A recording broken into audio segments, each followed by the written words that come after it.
Jinjang Inn. Alam mo, sponsor. Huwag mo ito.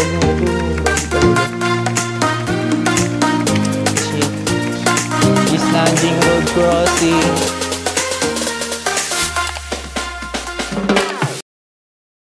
What's up everyone? Welcome back to the channel. So again, as I promise, mag-class review tayo ng ating hotel or inn. Again, dito kami sa Jinjang Inn sa may East Nanjing Road. Gawin natin, mag-pros and cons tayo kung ano yung meron dito sa hotel. Pero syempre, siguro unahin ko na yung cons na lang muna. So syempre, dun muna tayo sa hindi natin medyo nagustuhan, parang or kulang baga, parang ganun. So unang-una, sa to lang mahina yung aircon dito. So kasi na siya 16 degrees, mababa na, pero ang hina niya. So pero okay naman pag tumagal, lumalamig naman siya, pero kumbaga parang dahil nga siguro malaki yung room, matagal siyang lumamig. Tapos wala siyang toothbrush, walang toothpaste. Basta yung mga small amenities, wala Yung tulad ng pang-ahit, mga pantali ng buhok, mga ganun. Alam niyo na, katulad dun sa mga nakaraan nating mga hotel vlogs. Yun yung difference ng inn sa hotel. So pag inn kasi talaga parang simple, parang smaller hotel. Ganun. Tapos siguro cons yun nga, walang lock yung pinto ng CR. Pero naman, syempre kung family naman kayo, dalawa lang naman kayo, wala namang kaso yun. Pero sa ibang hotels kasi or sa ibang mga pinag-stayan natin, may lock yung CR. And isa lang yung CR dito, di katulad dun sa previous vlog natin dun sa Hotel Boti Boti. Wala yung mismong shower room sa mismong toilet bowl. Tapos lastly, siguro yung ang weird ng mga switch dito, di ba meron siyang indicator or parang tuldok or bilog. Basta pag pinindot mo yun, mamamatay. Parang baliktad siya. Tama. So, ayun, comment ng aking asawa is para sa kanya yung may mga ibang lang daw parts dito sa inn na hindi siya mukhang well-maintained. Pero very slight lang yun. Kumbaga pag ka sa details, siguro dahil vinyl tiles nga yung nasa floor, kita mo yung mga alikabok. Pero okay lang naman, wala namang problema. Malinis naman daw, pero yun nga, may mga sira kasi ng mga vinyl tiles. Parang makikita mo may bitak-bitak ng konti. Sa cons, wala kasing bidet. So, syempre, alam mo na, bilang isang Pilipino, kailangan natin yun. So, sa pros naman tayo. Actually, ang dami rin naman pros natin. So again, napansin ko dito, hindi na namin kinailangan ng travel adapter. Kasi may mga nagsasabi sa mga groups na na kailangan mo ng travel adapter. Isasaksak mo na lang sa outlet yung mga chargers, like mga kailangan mong isaksak. Pero I suggest talaga, if ever sakali, kailangan meron kayong isa at may isa pa rin kayong travel adapter. Sa ibang inn kayo o sa ibang hotel, mas convenient na may dala kayo or ready kayo. Pangalawa, malakas yung shower niya, promise. Wala lang talaga siyang indicator na hot and cold, parang pero naman siya, umiinit naman yung tubig. Ang experience namin dito, basta pakaliwa yung knob, mainit siya. Pag pakanan, malamig. Tapos next, everyday nililinis yung room. Gugulat na lang kami pagkabalik namin, malinis na siya ulit. Tapos, pinapalitan yung tubig. Dalawang ganito yung nire-refill nila everyday. Yun nga, ang maganda dito sa Jinjang Inn, kahit nasa East Nanjing Road siya or nasa Nanjing Road siya. Yung Nanjing Road kasi parang BCS Road, parang ganun. So, tahimik siya, promise, tahimik. At ang maganda dito sa room namin, o sa room na na-assign sa amin, dulo siya, kaya ang tahimik, halos wala ka maririnig talaga na ingay. Actually, itong room natin, ang laki niya for its price. So, nakuha namin to sa Klook. Link in the description, guys. Meron akong link dyan. Ang price ng ating inn is nasa 1,788 per person. So, di ba mura siya? Mas mura pa siya sa Hotel Boti Boti. Pero mas malaking version. Meron siyang keycard. So, advantage yun kasi nung nakaraan, hassle yung ibabalik mo pa sa reception yung susi. And ang pinaka the best para sa amin, na nasulit talaga namin yung pera namin dito, is meron siyang pre-breakfast buffet. Kahit na kahapon sa Disneyland, hindi namin siya na-experience. Okay lang, kasi parang na-experience pa rin namin yung dalawang pre na breakfast. Actually, masarap siya, Chinese food. Talagang sulit siya for us. Kasi buffet kumbaga, only So far, yun yung pinaka-comments ko pagdating sa ating inn. And, naman, as you can see guys, very satisfied naman kami dito sa inn natin. And, ang pinaka the best talaga para sa akin, paglabas mo dito, 'di ba, Nanjing Road na. Ang daming malapit na bilihan ng ng pagkain. May malapit ditong Family Mart, may malapit na Lawson. Tapos may nakita nga kami dyan eh. Basta sa Nanjing Road talaga. Basta sobrang daming bilihan. Kaya hindi kayo mahihirapan dito. Mag-check out na kami mamaya-maya kasi last day na natin. So, susulitin na lang din natin kung ano yung mga pwede pa natin magawa sa last day. So, ang flight natin mamaya, alam ko, alas 9 pa ng gabi. And again, sa mga tourist spots guys, namili lang talaga kami. Kasi hindi namin pwedeng puntahan lahat. Most especially, yun nga yung mga tourist spots is magkakalayo. Diba sinabi ko sa inyo nung first vlog or yung mga sumunod na vlogs na is parang 30 minutes yung layo kada tourist spot. So, yun lang ang medyo mahirap dito. Unlike Japan, yun nga, Ginza, Asakusa, ano na yun eh, tourist spots na yun eh. Pero dito kasi, ang lalayo pa niya. So, siguro, paalad na kami kapag napuntahan natin yung mga tourist spots, at least 3 today. Mare-recommend ko ba tong Jinjiang Inn? Yes na yes.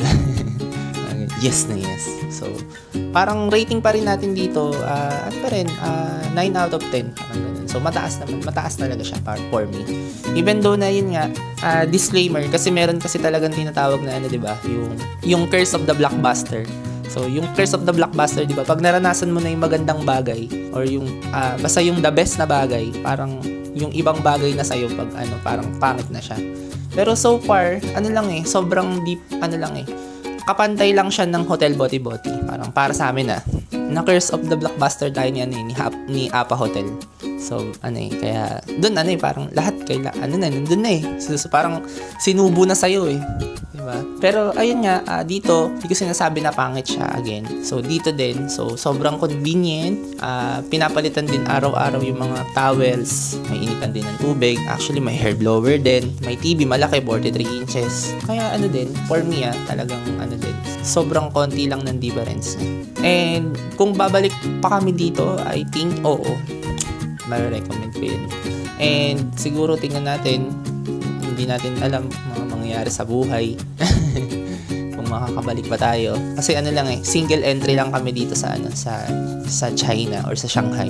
Unlike sa sa Japan, naka-multiple entry visa tayo eh. So far, yun pa lang naman din yung natin, yung pinaka last thoughts natin or last comments natin here in our hotel or okay guys, so ngayong araw prepare na kami and mamaya mag-check out na tayo.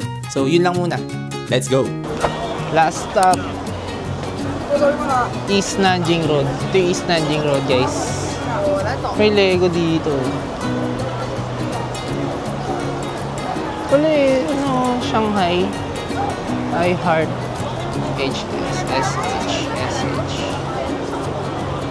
Punta tayo sa Lego store. So, check lang natin. Oo. Grabe ganda. Ay, may pila. Pearl Tower na Lego. Angas oh. Grabe. Angas. Ang ganda talaga ng Pearl Tower. Kasi ito sapatos, ba yung paborito kong sapatos. Gawa din sa Lego yan, syempre. 欢迎来到乐高品牌旗舰店。欢迎来到乐高品牌旗舰店。 The Pearl Tower, amazing.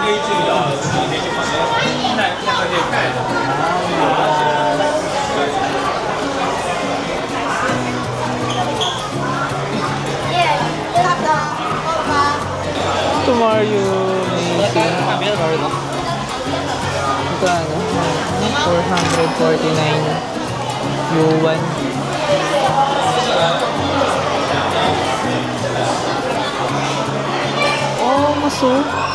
Maso. McLaren P4. Ito.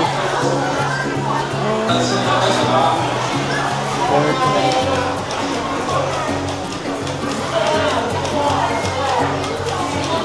Stitch 599 Chinese yuan.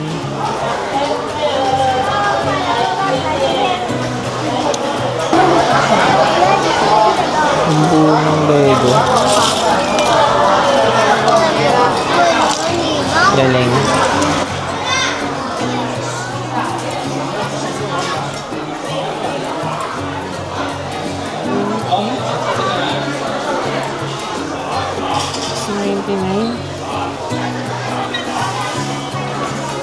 Disney version, magkano? $2.99. Ito, ano? Oh, kasi naging. Oh, ito, ano, feeling ko ano to? Stitch. Amazing. Lego yung sahig. Amazing. Ganda ng ano. Pati yung pader. Sumabit. 我们捷克史泰罗的螺痕，这个螺痕呢，首先它全部都是印刷的一个贴纸，然后呢，它是有一根绳子的挂绳，但是只有买这艘船才有的这个字体。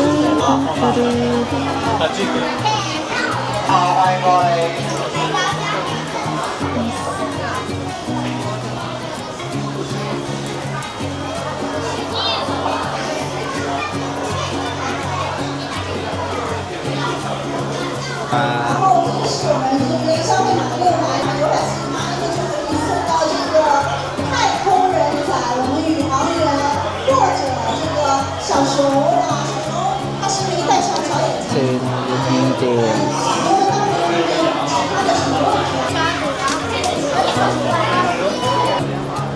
Ito yung isa sa mga sikat na store here in East Nanjing, yung M&M. Let's go. Grabe, amoy chocolate. Malamang chocolate. Chocolate yung ano na ito eh.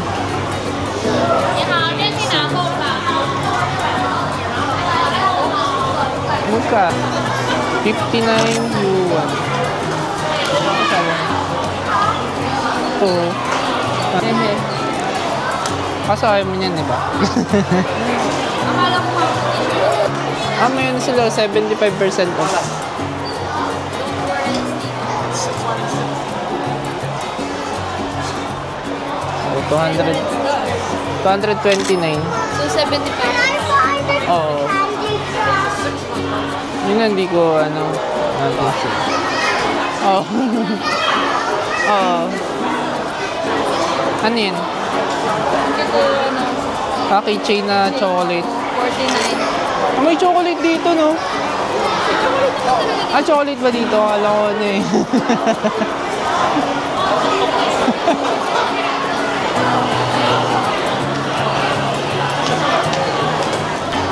Ano mahirap dito eh.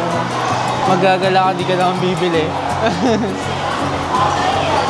Ano na lang talaga tayo guys, walk through.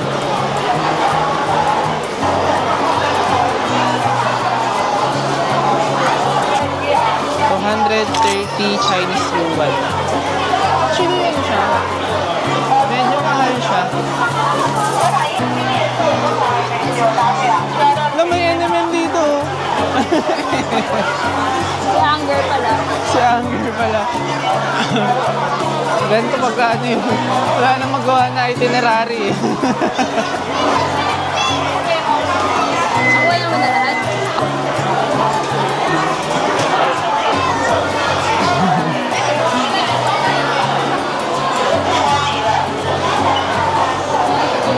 Tara be, bahan tayo be. Okay na yun.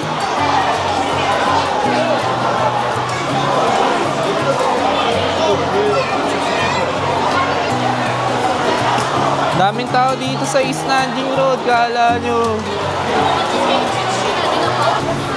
Okay, second store, ano, done.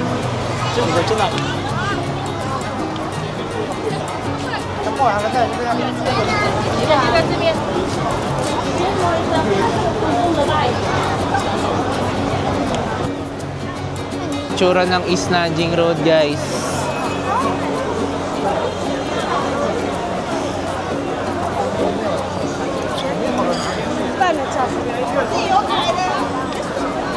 Ano? Top toy naman. Ang video. Kasi lang na.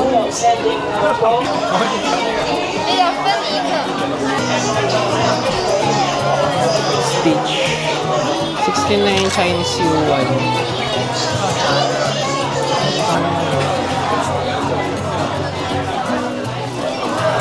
Mga Lego din dito. Ito mga Legos.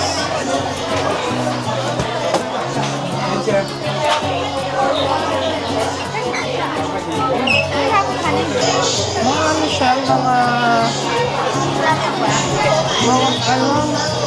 mini figurines. 上下楼梯请注意安全，请靠右边行走。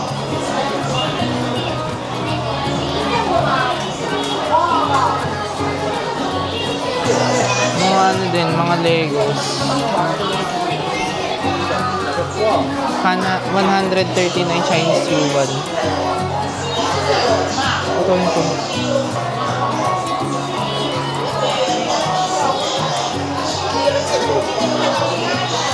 I mean, halo-halong toy siya. Hindi siya yung parang specialty toy lang na Lego. Lego lang. 上下楼梯请注意安全。 Ito mga ano, Transformer.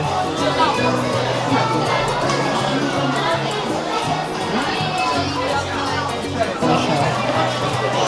Specialty toys. 上下楼梯请注意安全。 Wala, may pila. Huh? Oo, masan yan?3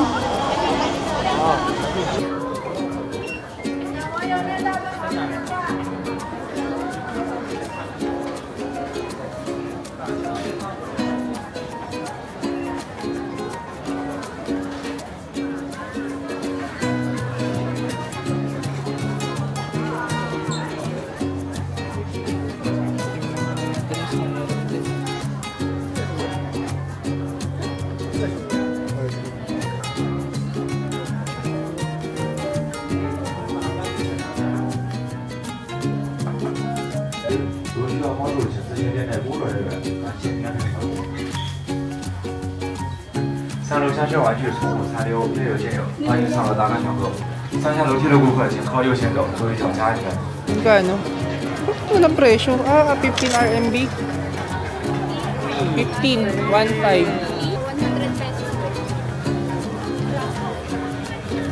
Ito 19.9. Oh, yeah.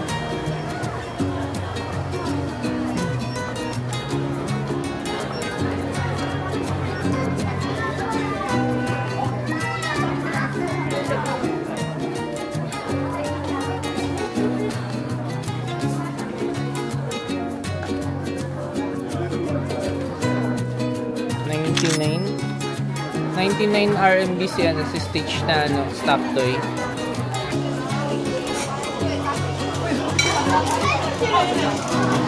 $59 RMB. Oo, kaya nga eh.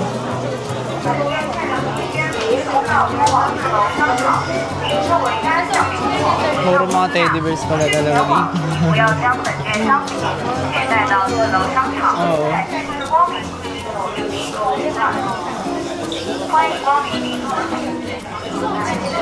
Dito ka pala makakabili talaga ng mga merch ng Disney, no?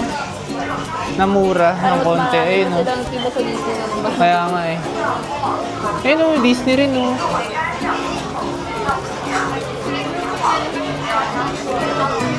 Hindi ko lang kung Miniso ba yung Disney Store. Yeah. Kaya mo, Disney/Miniso. Disney-so. 迪士尼公仔也是可以换装的，太有趣了！我真的可以在这里坐一个下午。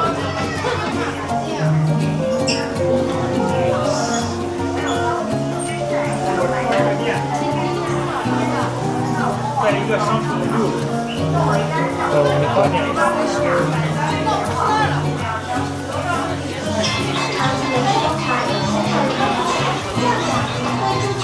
O, tara na. Buwa na tayo. 25 pesos daw, ito 25. Oo. rabbit na ointment eh. Totoo? Hindi to ointment. Ben. Inhaler. Ay, bit ba? Hindi pa. Galing ha. Ito ano to? Ayun ba yung 20? Kano yung 29 Chinese yuan. Hopya view. Oo. 19 RMB. Ba? Milk Batch Honey. Oh, 75 RMB. Ito 12. Ano, parang lollipop siya. Oh, 12. Kasi ito ano, 5.9. Ito yung nakita natin kanina. Ito, White Rabbit Tiramisu Creamy Candy.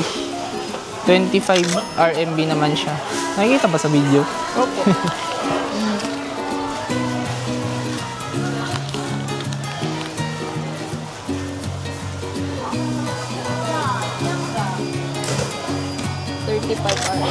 Kaso, ano, laki din. Laki, oo. Yan. Oh.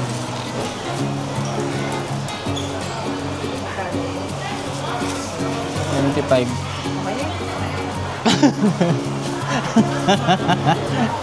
Tara na. Oh, tumila na be. Mambo na lang.